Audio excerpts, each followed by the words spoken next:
कहानियों का पिटारा presents Hindi stories. Story teller Varun Chopra. कहानियों के पिटारे में आपका स्वागत है। आज मैं आपके सामने एक नई कहानी लेके आया हूँ जो एक सामाजिक और प्रेम कहानी है। इस कहानी का नाम है छोटी सी अच्छाई। चलिए सुनते हैं कहानी। 60 वर्षीय अरुंधति अग्रवाल पुलिस महकमे से 3 साल पहले रिटायर्ड इंस्पेक्टर विजेंद्र अग्रवाल के साथ नैनीताल में रहती हैं। उन्हें नैनीताल शिफ्ट हुए 4 साल हो चुके हैं। उनकी एक बेटी थी फाल्गुनी। जब फाल्गुनी 5वीं क्लास में पहुंची तो विजेंद्र के आए दिन होने वाले तबादलों के कारण उसकी पढ़ाई में कोई भी विघ्न न आए, इसलिए उसे नैनीताल के बोर्डिंग स्कूल में भेज दिया गया था। फाल्गुनी की कथक नृत्य सीखने की दिली इच्छा को ध्यान में रखते हुए अरुंधति ने उसका एडमिशन एक कथक स्कूल में करा दिया था। स्कूल कार्यक्रम में अक्सर फाल्गुनी फ्यूजन कथक की अपनी मनमोहक प्रस्तुतियां देने लगी थी। सब कुछ बहुत अच्छा चल रहा था, मगर इंटर की परीक्षा देने के बाद घर वापस आते समय एक ट्रेन हादसे में उन्होंने अपनी बेटी खो दी थी। बेटी के खो जाने के बाद उन पति पत्नी की दुनिया उजाड़ हो गई थी। रिटायरमेंट के बाद वो अपनी बेटी के स्कूल के शहर नैनीताल में आकर रहने लगे थे, जहाँ की नैनी झील में मानो उन्हें अपनी बेटी का अक्स दिखता था। दोनों पति पत्नी ज्यादातर वक्त उसी झील के आसपास या फिर संकटा देवी के मंदिर में बैठकर गुजारते। उन्हें वहां बहुत शांति मिलती थी। ऐसे ही एक रोज जब वो मंदिर में बैठे थे तभी एक छोटी सी लगभग 5 वर्षीय बहुत प्यारी सी बच्ची आई और उनके हाथ में एक खत पकड़ा दिया। खत के ऊपर प्रेक्षक के तौर पर वंशी इलाहाबाद लिखा था। वंशी इलाहाबाद, ये कौन है? पति पत्नी दोनों ने एक दूसरे से पूछा, लेकिन दोनों इस नाम से अनभिज्ञ थे। उन्होंने छोटी सी बच्ची से पूछा, ये किसके लिए है? तो मीठी सी आवाज में बच्ची ने कहा, आपके लिए। और इतना कहकर वो बच्ची मंदिर के बाहर दौड़ती हुई चली गई। दोनों पति पत्नी आश्चर्य में पड़ गए कि इस अनजान शहर में अनजान पति से उन्हें खत कौन लिखेगा।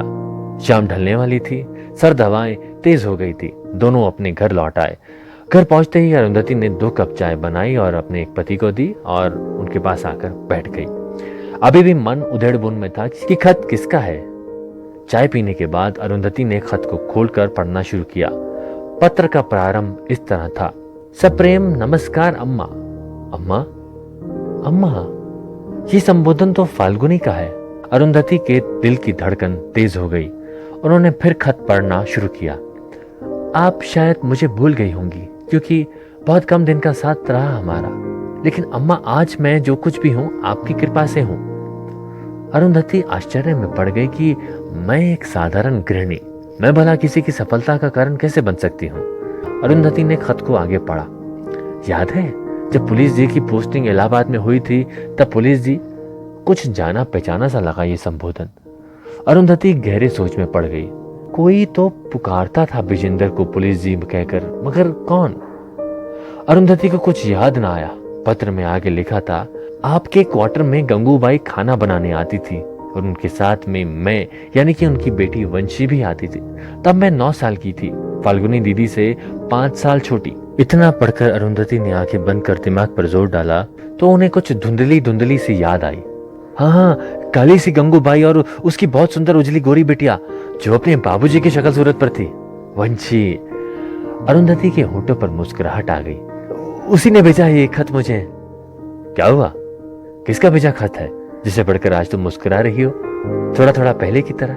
पत्नी को मुस्कुराता देख विजेंद्र भी मुस्कुरा उठे। बताती हूँ, कहकर अरुंधति फिर खत पढ़ने लगी, जिसकी अंतिम पंक्तियों में लिखा था, कल दोपहर 1 बजे मैं आपसे मिलने आ रही हूँ, आपकी वंशी यानी वैष्णवी। खत पढ़कर अरुंधति ने सुख की एक गहरी सांस ली और विजेंद्र को वंशी की याद दिलाई, जो उन्हें पुलिस जी कहकर पुकारती थी और उनके सामने आने से डरती थी। पर विजेंद्र को याद नहीं आया। अगले ही दिन तय समय पर वंशी उनके घर में उपस्थित थी। अपने सुदर्शन व्यक्तित्व वाले पति और वही मंदिर वाली छोटी सी बच्ची साथ में थी जिसने उन्हें खत लाकर दिया था। वंशी बिल्कुल बदल चुकी थी। अरुंधति उसे पहचान न पाई, मगर बातों से बहुत कुछ याद आ गया था। वंशी ने उन्हें याद दिलाया कि एक बार छुट्टियों में जब फाल्गुनी दीदी इलाहाबाद आई थी तो वो आप दोनों को कथक करके दिखा रही थी। वहीं कमरे के बाहर छुपकर झांकते हुए उनका नृत्य देखता पाकर मुझे आपने अंदर बुला लिया था।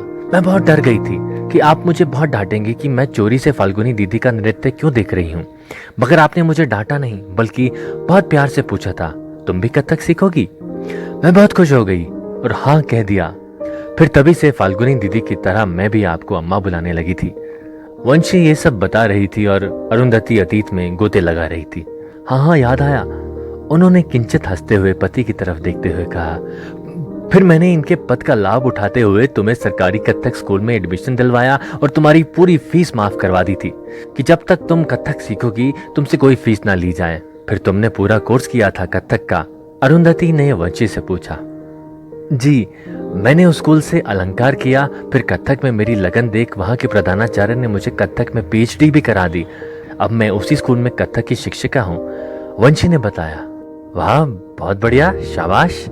वंशी की सराहना करते हुए अरुंधति की आंखें भर आई। दिल में एक कसक उठी, काश मेरी फाल्गुनी भी।